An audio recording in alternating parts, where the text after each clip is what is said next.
Hello बच्चों, तो आप सभी का स्वागत है आपके अपने YouTube चैनल संस्कार ऑनलाइन क्लासेस पे। तो आज आप लोगों को मैं जो पढ़ाने जा रहा हूँ वो उसका शीर्षक का नाम है नीति श्लोका, जो आपके 7वें चैप्टर में है, 7वां पाठ है। ठीक है, तो चलिए इस चैप्टर को स्टार्ट करते हैं। देखिए, नीति श्लोका मतलब नीति का श्लोक। नीति नीति किसी की नीति होती है, यह विदुर नीति है। किसकी नीति है? इस पाठ में विदुर की नीति को दर्शाया गया है, उसको श्लोक के अर्थ में लिखा गया है। तो चलिए इसको पढ़ते हैं। देखिए, पहले इसका जो परिचय लिखा हुआ है ये वाला, इसको हम पढ़ रहे हैं। देखिए, अयम पाठ सुप्रसिद्धस्य ग्रंथस्य महाभारतस्य उद्योग पर्वणा अंश विशेषणे, मतलब यह जो पाठ है वह सुप्रसिद्ध ग्रंथ महाभारत का अंश है। अंश विशेषणे मतलब उद्योग पर्व, उसके जो उद्योग पर्व है उसके अंश का उसका विशेष अंश है। ठीक है, रुपया विदुर नीति संकलिता, जो कि विदुर के नीति के रूप में संकलित है। किसमें संकलित है? महाभारत ग्रंथ में।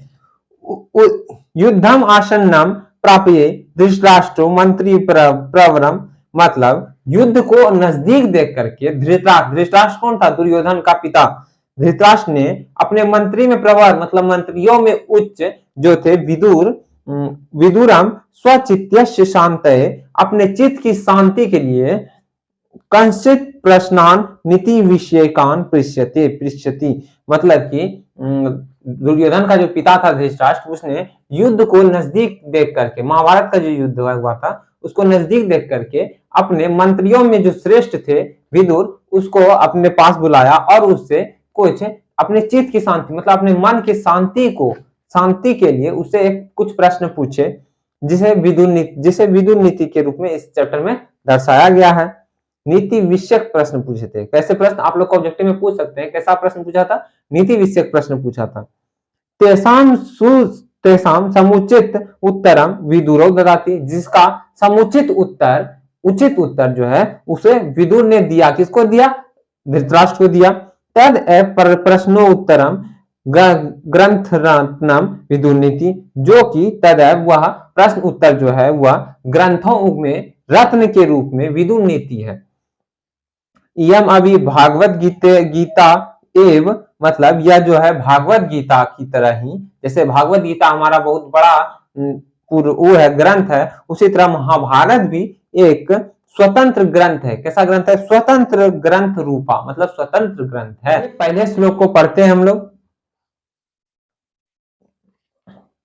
देखिए, पहला श्लोक में धृतराष्ट्र ने क्या प्रश्न पूछा था? धृतराष्ट्र ने पहला श्लोक में यह प्रश्न पूछा था कि पंडित कौन है, उच्च पंडित कौन है? तो देखिए विदुर ने क्या जवाब दिया कि यश कृत्यम न विघ्नन्ति शीत उष्णम भयम रति समृद्धि समृद्ध भाव स्वय पंडित उच्यते, मतलब जिसके किए गए कर्मों को ठंडा, गर्मी, भय, भावुकता, समृद्धि अथवा असमृद्धि प्रभावित ना कर सके, उसे ही पंडित, उच्च पंडित कहा जाता है। क्या कहा जाता है? किसे उच्च पंडित कहा जाता है? जिसके किए गए कर्मों को ठंडा, गर्मी, भय, भावुकता, समृद्धि अथवा असमृद्धि जो है प्रभावित ना कर सके, उसे ही उच्च पंडित कहते हैं। चलिए अब दूसरा देखिए। दूसरा प्रश्न में धृतराष्ट्र ने क्या पूछा विदुर से कि नरों में पंडित, मनुष्यों में पंडित किसे कह सकते हैं हम लोग? तो फिर देखिए विदुर ने क्या जवाब दिया उसमें, उस पर कि तत्वज्ञ सर्वभूतानाम योग्यम सर्वकर्म नाम उपाज्ञो मनुष्यानाम नरा पंडिता उच्यते, मतलब पृथ्वी पर के सभी जीवों के रहस्य को जानने वाला, मनुष्यों के कर्मों के जो कौशल है, वो जो कर्म करता है उसके कौशल के उपायों को जानने वाला, उस कर्म से क्या फल मिलेगा उसको जानने वाला ही मनुष्यों में पंडित कहलाता है। अब देखिए तीसरा क्या पूछा है कि मूर्ख किसे कहेंगे? तो उसका देखिए उत्तर क्या है कि अन आहूत प्रविशति अपृष्टो बहुभाषते अविश्वसते विश्वासिति मूढ़ चेता नराधमा, मतलब बिना पूछे अंदर प्रवेश करने वाला, किसी भी के घर में बिना पूछे प्रवेश कर जाना। अपृष्टो बहुभाषते, बिना बोले बहुत बोलने वाला, बगैर पूछे बहुत बोलने वाला। अगर हम किसी से नहीं पूछते फिर भी वह बहुत बोल रहा है तो वह बहुभाषते। अविश्वसते, जिस पर कोई विश्वास नहीं करता उस पर विश्वास इति, मतलब उस पर विश्वास करने वाला। मूढ़ चेता, मूर्ख चित्त वाला, मतलब गंदी सोच वाला ही क्या कहलाता है? नरों में मूर्ख कहलाता है। देखिए चौथा श्लोक, इसमें पूछा गया है कि सुख का वाहक कौन है। तो देखिए इसमें क्या बताया गया है, विदुर ने क्या जवाब दिया कि एको धर्म परम श्रेय श्रमय का शांति ऋतु, मतलब एक ही धर्म परम श्रेष्ठ है। इस धरती पर एक ही धर्म परम श्रेष्ठ है। विदय का परमा तृप्ति, मतलब क्षमा से परम तृप्ति मिलती है। अगर हम किसी क्षमा मांग लेंगे तो हमको परम तृप्ति मिलेगी। और अहिंसा सुख का वाहक है। अगर यदि हम लोग मार काट अहिंसा गोलीबारी नहीं करेंगे तो हमेशा सब खुश रहेंगे, किसी को भी दुख नहीं होगा। इसी तरह अहिंसा सुख का वाहक है। तो चलिए अब इसके 5वें श्लोक को पढ़ते हैं। त्रिविधम नरकेश इदम द्वारम नाशनाम आत्मना कामा क्रोधस्ताप लोभ त्रयम त्यजेत, मतलब नरक जाने का जो है उसका 3 रास्ता है। कौन कौन? अगर यदि हमें अपनी आत्मा को, मतलब नरक जाने के 3 रास्ते बताए विदुर ने। अगर यदि हमें अपने आत्मा को नरक जाने से रोकना है, उससे बचना है, तो हमें किन किन चीजों को त्यागना चाहिए।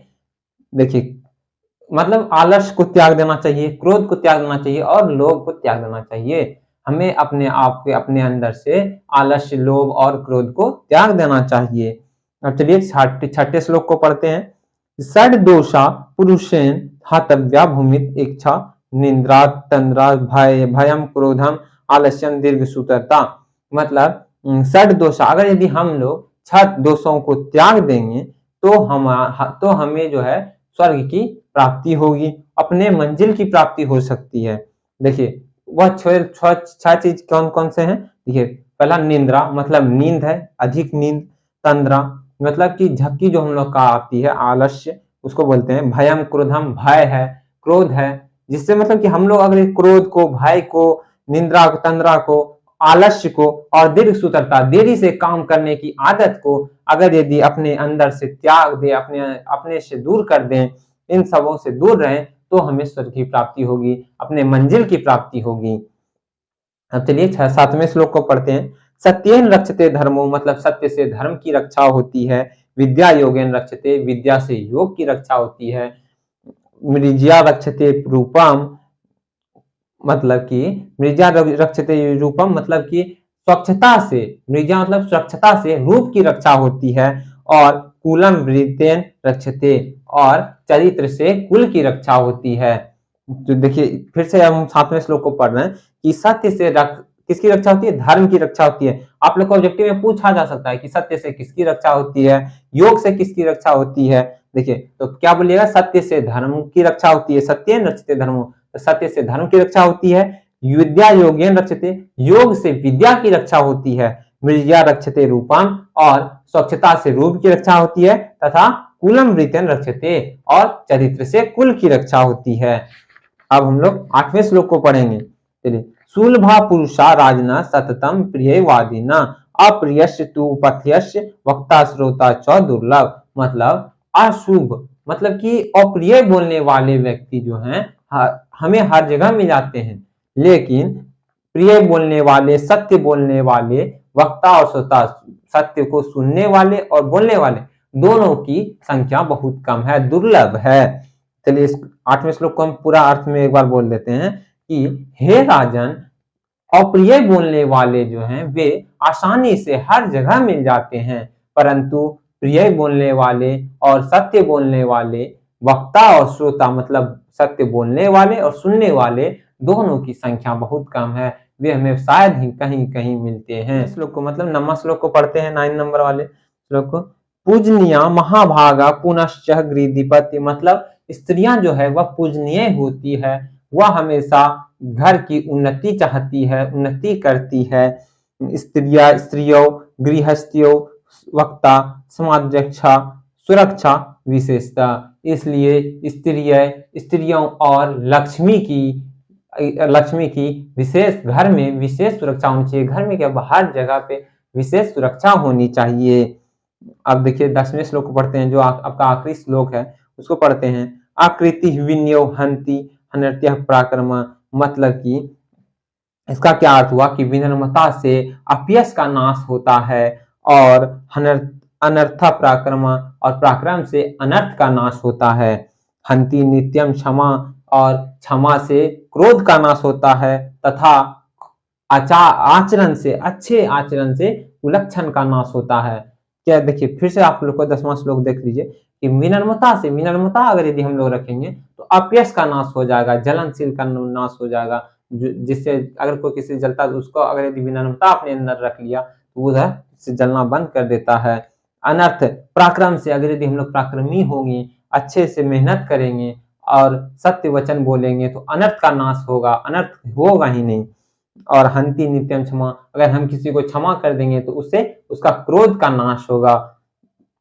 क्रोध आचारो मतलब कि और आचरण से जो है, अगर अच्छे आचरण रखेंगे तो उससे कुलक्षण, खराब आचरणों का नाश होगा। यही था विदुर नीति आपका नीति श्लोक का पाठ। अगर आपको यह चैप्टर अच्छा लगा हो तो इस वीडियो को लाइक करें, सब्सक्राइब करें और इस वीडियो को शेयर करें। और इसका जो पीडीएफ नोट्स है वो डिस्क्रिप्शन में आप लोग को मिल जाएगा और उस व्हाट्सएप लिंक भी दिया हुआ है, उस पर जाकर के आप लोग पीडीएफ फाइल डाउनलोड भी कर सकते हैं। Thank you.